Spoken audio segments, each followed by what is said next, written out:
कार्य और समय यानी टाइम एंड वर्क का एक ऐसा सवाल है जिसमें मतलब आदमियों की संख्या, घंटे, दिन, कुर्सियां और हजारों रुपयों की मजदूरी का पूरा एक जाल बुना हुआ है। अरे बाप रे, ऐसे सवाल तो सच में पसीना निकाल देते हैं। एकदम। और उस घड़ी में आपके पास बचे हैं सिर्फ 10 सेकंड। सिर्फ 10 सेकंड? ये तो बहुत बड़ा चैलेंज है। हाँ, और इस स्थिति में या तो वो स्टूडेंट उस सवाल को उन 10 सेकंड में तोड़ देगा या फिर वो एक अकेला सवाल उसकी पूरी रैंक को तोड़ कर रख देगा। और कोई भी जो हमारा पारंपरिक गणित का तरीका है ना, वो वहां काम नहीं आता। मतलब एक पारंपरिक तरीका जिसमें हम पहले कुल कार्य का एलसीएम निकालते हैं, फिर हर एक व्यक्ति के एक दिन का काम निकालते हैं, वो बहुत ही सुरक्षित तरीका जरूर है। स्कूल में तो हमें यही सिखाया जाता है। बिल्कुल, लेकिन वो ना एक बैलगाड़ी की तरह है। मतलब वो आपको मंजिल तक पहुंचा तो देगा, लेकिन तब तक दौड़ी खत्म हो चुकी होगी। प्रतियोगी परीक्षाओं में गति ही सब कुछ है। और गति की इसी मांग ने आज की हमारी इस चर्चा की नींव रखी है। तो चलिए, बिना समय गवाए शुरू करते हैं।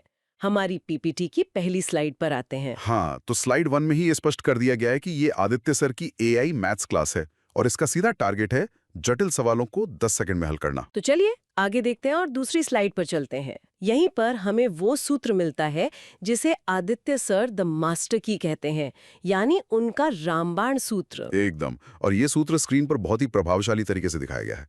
सूत्र है m1 गुणा d1 गुणा h1 गुणा e1 और इस पूरे के बटे में w1 गुणा वेजेस 1। और ये पूरी बाईं तरफ की स्थिति दाईं तरफ की स्थिति 2 के बिल्कुल बराबर है, यानी m2 गुणा d2 गुणा h2 गुणा e2 और बटे में w2 गुणा वेजेस 2। पहली बार में तो ये बहुत भारी भरकम लगता है। हाँ, शुरू में देखने पर ये किसी रॉकेट साइंस के फॉर्मूले जैसा लग सकता है। तो चलिए आगे देखते हैं और स्लाइड 3 का डेटा देखते हैं कि आखिर इस सूत्र को डिकोड कैसे किया गया है। यहाँ एक महान गणितज्ञ की तरह हर एक चीज को समझाया गया है। बिल्कुल। चलिए इसका विच्छेदन करते हैं। देखिए, फॉर्मूले में m का मतलब है men, यानी आदमियों, औरतों या बच्चों की संख्या। डी है डेज यानी दिनों की संख्या। और h का मतलब है hours, यानी घंटे, है ना? सही कहा। और ये है एफिशिएंसी यानी कार्यक्षमता। नीचे जो W है वो है वर्क यानी कार्य, जैसे कि मान लीजिए कुर्सी बनाना। और वेजेस का मतलब तुम जानते ही हैं, मजदूरी रुपए में। लेकिन मेरे मन में यहाँ एक सवाल उठ रहा है। क्या एक ही फॉर्मूले से सब कुछ हल हो जाएगा? मतलब अगर सवाल में घंटे या कार्य क्षमता दी ही ना हो तो हम क्या करेंगे? यही तो आदित्य सर की इस स्मार्ट ट्रिक की खासियत है। जो डेटा सवाल में नहीं दिया गया है ना, उसे बस फॉर्मूले से हटा लेना है। अच्छा, तो क्या हम अपनी मर्जी से कुछ भी हटा सकते हैं? बिल्कुल। मतलब गणितीय रूप से वो कट जाता है। तो इसके 4 छोटे रूप बन जाते हैं। पहला, अगर सवाल में सिर्फ आदमी, दिन और कार्य की जरूरत हो तो फॉर्मूला बन जाएगा m1 d1 बटे w1 बराबर m2 d2 बटे w2।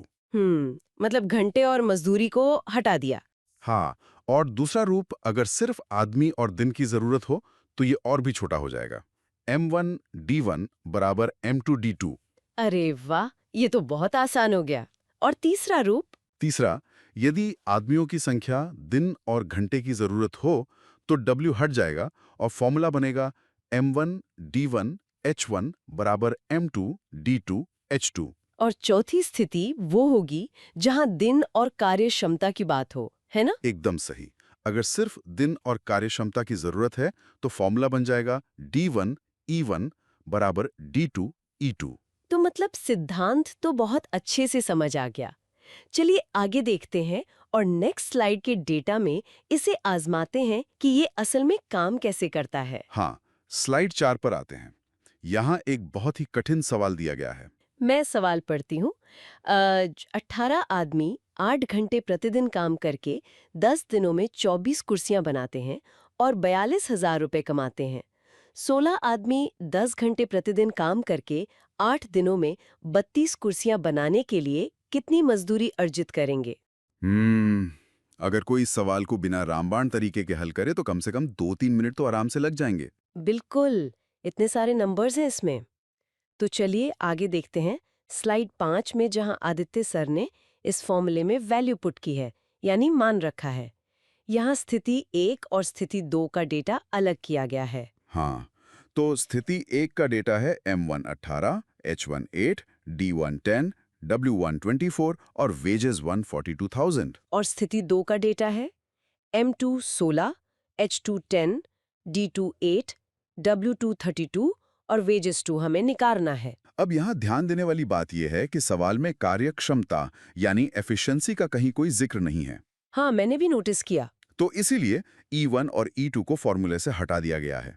अब जो बचा है उसमें वैल्यू रखनी है 18 गुणा 10 गुणा 8 और बटे में 24 गुणा 42,000।